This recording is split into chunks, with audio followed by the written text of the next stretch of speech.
Hola, ¿qué tal? ¿Cómo les va a todos? Bienvenidos a una nueva edición de Hipertexto 23. Hoy contamos con la presencia de una gran escritora a quien pasamos a presentar.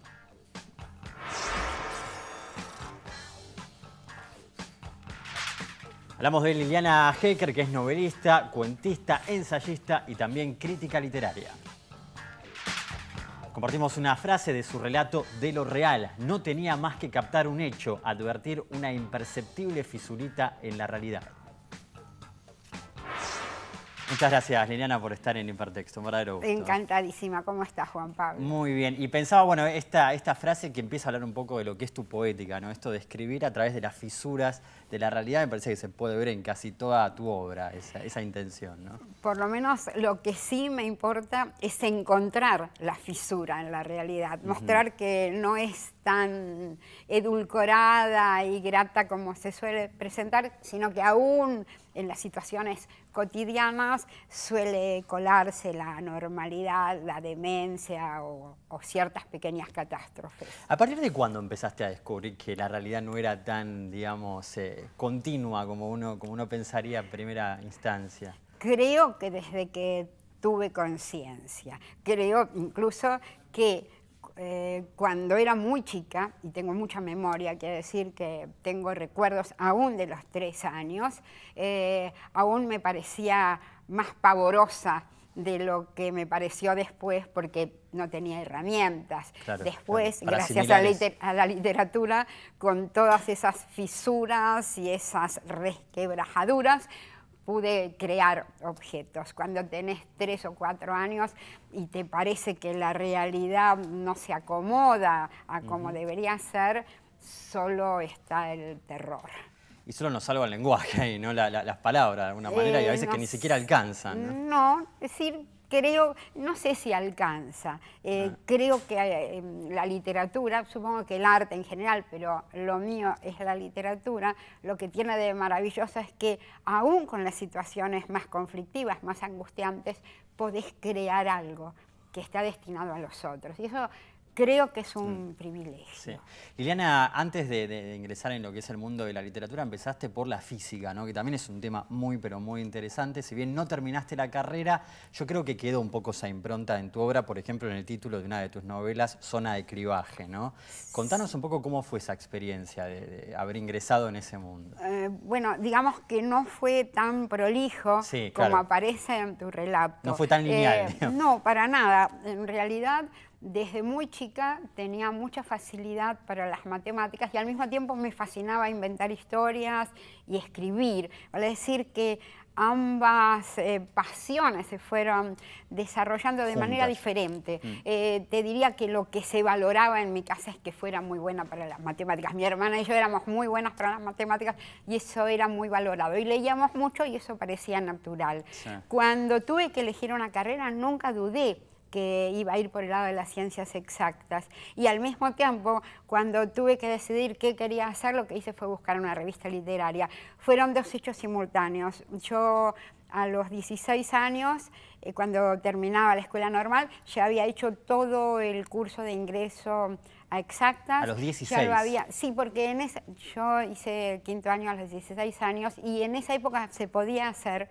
Mientras cursabas 5º año podías hacer el ingreso exactas, claro, a cualquier carrera. Sí, lo que hoy es UBA21, ¿no? Creo que es parecido a UBA21, es un poco el sistema. Una cosa así, pero no sé si ahora se puede simultáneamente. La cuestión es que a los 16 años ya había ingresado a exactas y fue el momento en que busqué una revista literaria en la librería Galatea, que estaba cerca de donde era la Facultad de Filosofía y Letras.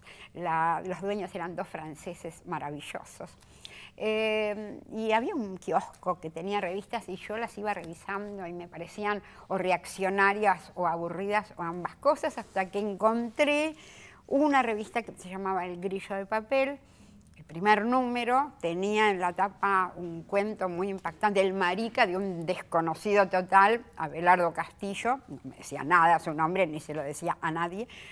Y ahí mismo no tenía plata para comprarla. Leí el editorial y dije, esta es mi revista, ¿no? Se declaraban de izquierda, hablaban de lo que es la literatura para nosotros no es un medio de vida, sino un modo de la vida. Todo lo que decía ese editorial hizo que yo sintiera, esta es mi revista. Y entonces le pedí la máquina de escribir al que era el novio de mi hermana, que es su marido hace como 50 y pico de años. Me dio su Royal, que la tengo ahora, es una reliquia, porque ahí escribí esa carta en mis primeros cuentos. Mandé una carta y un poema. Pará, contá, ¿se lo mandaste a Abelardo Castillo? No. Abelardo Castillo era uno de los 4 directores. Sí. No decía nada. Vos mandaste a la revista. Digamos.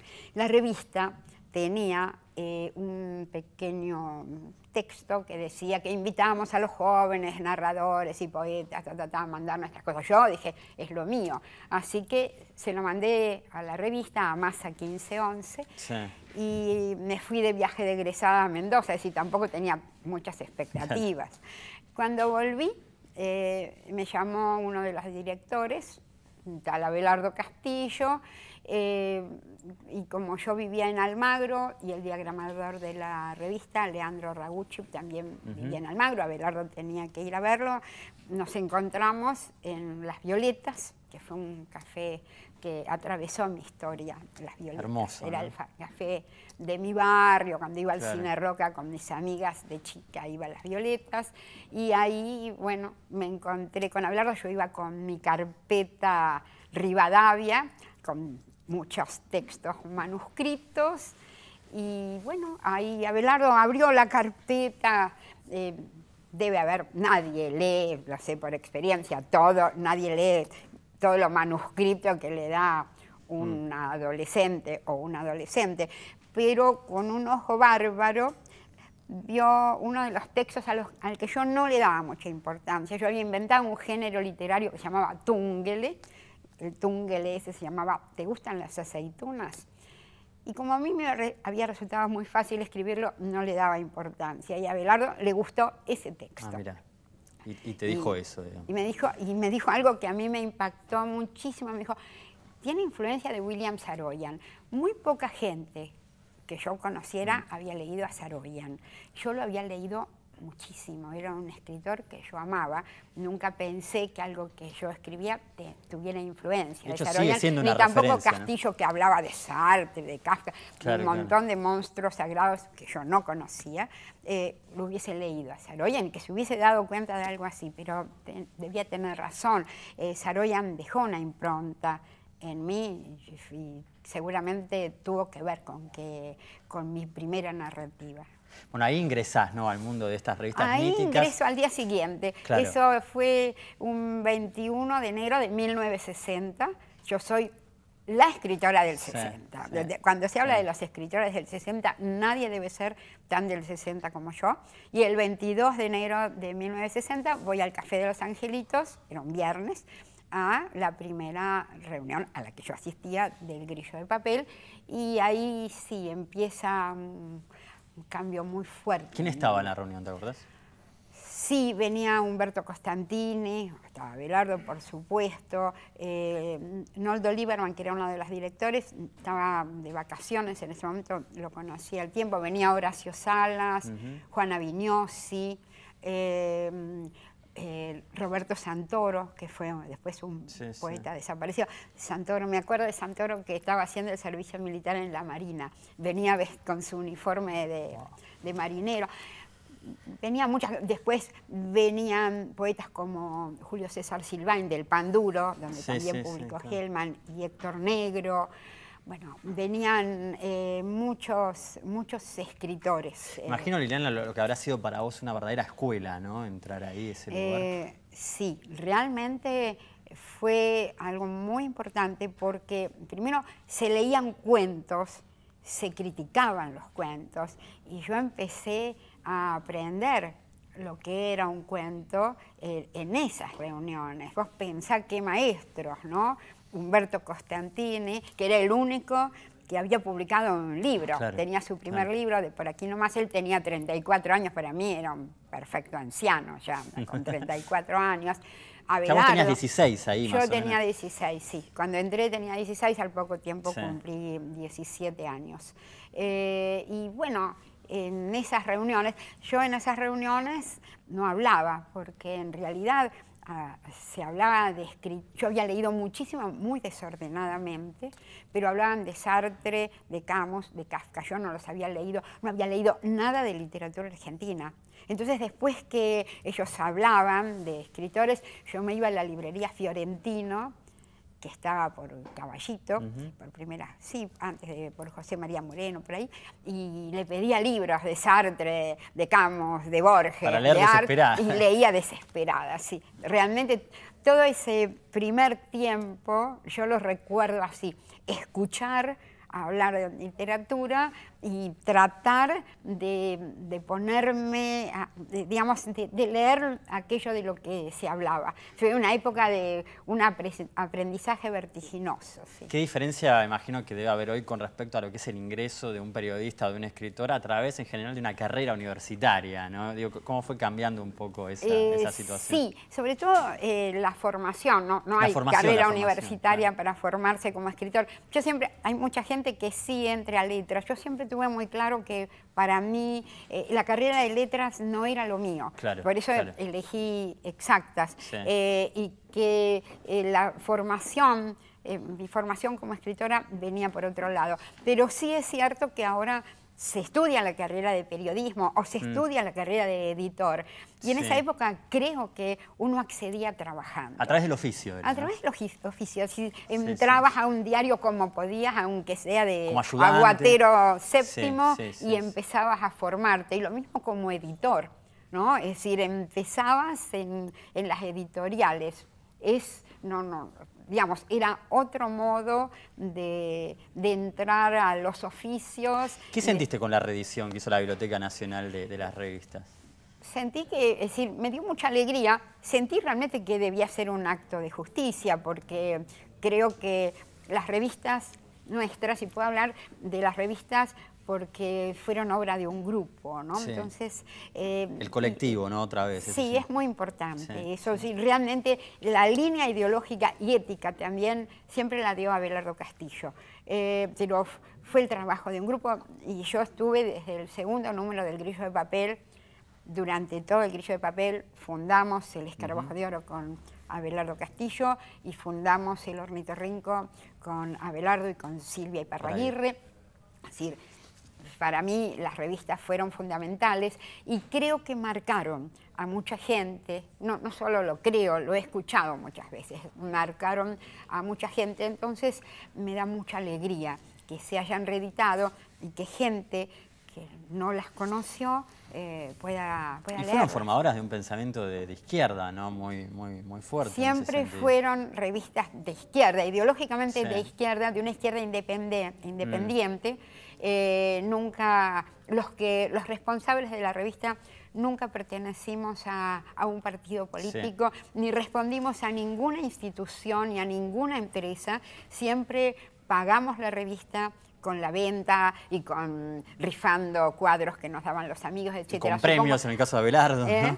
Con un premio en el caso de Abelardo. Bueno, Abelardo con un premio que ganó por su obra Israfel de la Federación de Teatros Independientes. Pagó el primer número del Escarabajo de Oro cuando un decreto estatal había prohibido el Grillo de Papel. Ahí fundamos el Escarabajo de Oro. Y creo que a eso se debe que la revista siempre haya tenido un criterio muy personal, haya sido muy independiente sobre literatura y sobre ideología. Nunca respondió ni a un partido, ni a una editorial, ni a una empresa. Diana, recién veíamos pasar a Julio Cortázar. Contanos un poco, para aquel que no lo sepa, esta polémica que protagonizaste con él. Es muy fuerte, ¿no? Haber protagonizado una polémica con Julio Cortázar. Bueno, quiero decir que Cortázar fue siempre para mí un escritor muy admirado y además un amigo, alguien a quien siempre quise mucho. Él siempre fue colaborador de nuestras revistas desde los primeros números del Grillo de Papel. Eso por un lado. Y por otro lado, quiero decir que para mí la polémica es todo lo contrario de una guerra. Uno no polemiza con sus enemigos. Vos no podés polemizar con Videla o con Pinochet. Es otra decir, cosa. vos discutís con tus amigos apasionadamente sobre cuestiones en las que seguramente no estás de acuerdo. La polémica con Cortázar, que ocurrió durante la dictadura militar, fue muy fuerte, creo yo, y dejó una marca muy fuerte, justamente por el momento en que ocurría, en que no se polemizaba. Creo que entre todo lo que consiguió, toda la muerte, todo el horror que sembró la dictadura militar, también destruyó un tejido, digamos, solidario entre los escritores, solidario que también significaba la discusión. Con los escritores de los 60 y de principios de los 70 estábamos muy acostumbrados a la discusión. Cuando hay un hecho tan feroz como la desaparición y la muerte, hay que coincidir en lo esencial, en la defensa de la vida, y eso lo sigo sosteniendo. De cualquier manera, muy básicamente, la polémica es larga y creo que cualquiera la puede leer porque está por todos lados publicada, eso se basaba en un texto que había publicado Cortázar en Bogotá, en la revista Eco, que era a propósito del exilio. Había muchas cosas muy acertadas con las que yo coincidía, pero al mismo tiempo hay 3 puntos con los que yo no coincidía y que creía que eran una cuestión importante. Una, que se llamaba a sí mismo exiliado político, cuando él en realidad se había ido en 1951 y siempre lo dijo muy claramente, porque los altoparlantes con la marcha peronista no lo dejaban escuchar tranquilo a Bartok, lo dicen sus diarios además.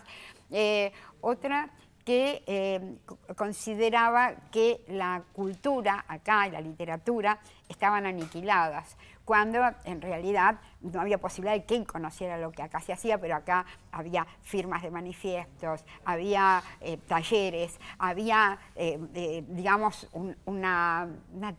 lo que yo llamé una resistencia cultural con todas las dificultades del caso. Había revistas literarias, y entonces yo no creía, y creía que era algo negativo que se consideraba que la cultura acá estaba aniquilada. Y otra, que él decía que aquellos que teníamos algo que decir, nos teníamos que ir al exilio. Y yo le decía, muy enojada, que Videla no lo hubiese expresado mejor. Qué mejor que nos fuéramos todos, y que el exilio es una fatalidad, no una praxis, que uno se puede ir a donde quiera, y si uno tiene que preservar su vida, tiene todo el derecho del mundo de irse, pero que no se podía proponer como praxis. Eso es muy sencillo. Más allá de todo eso, resumen, sigo admirando, queriendo a Cortázar. Cortázar, cuando vino acá, en el último viaje, dijo que realmente se había equivocado, lo llamó a Abelardo, quería encontrarse con nosotros la próxima vez que viniera, que no ocurrió porque Cortázar murió al poco tiempo. Vemos pasar varias de tus grandes influencias literarias, ¿no? Proust, pasó Shakespeare, Sartre, de todos ellos, por ahí, ¿cuáles fueron los que más te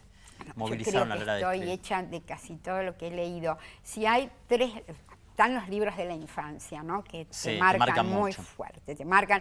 Y René Roland, el Juan Cristóbal sobre todo, me marcó en la adolescencia, y creo que el haber elegido la literatura seguramente tiene que ver con Juan Cristóbal, con que yo sentí que lo que tenía sentido para mí era la creación artística.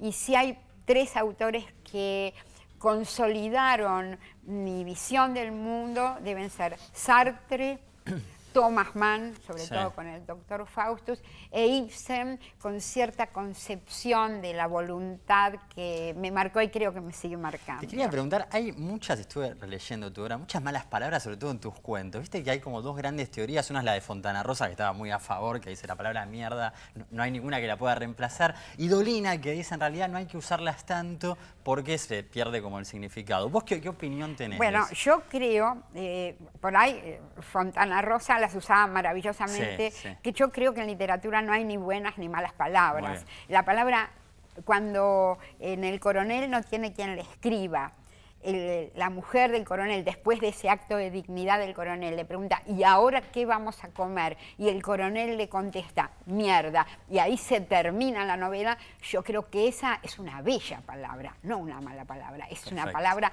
llena de dignidad. O cuando Blaisten escribe su balada del boludo, tiene una, digamos, una belleza enorme. Creo, sin embargo, que se abusa de las palabras mal puestas, así sea bella Margarita, es decir, son malas palabras en literatura. Y creo que se está abusando tanto de lo que se llamarían palabras fuertes, que han perdido su valor, que ya no tienen ninguna fuerza y se debilitan. Y a mí me parece absurdo. Ahí están los nuevos ricos de las malas palabras que no se dan cuenta que ya Rabelais lo había usaba, hecho, claro, o Cervantes usaban todas las palabras que fueran necesarias, no hay Mucho mejor. ningún descubrimiento. Entonces, lo único que hay que saber, un escritor tiene que saber usar las palabras donde corresponde. Clarísimo. Liliana Hecker, muchísimas gracias por haber estado en Hipertexto, un verdadero gusto. Bueno, muchísimas gracias a vos. Gracias también a ustedes por estar del otro lado, nos reencontramos la semana que viene.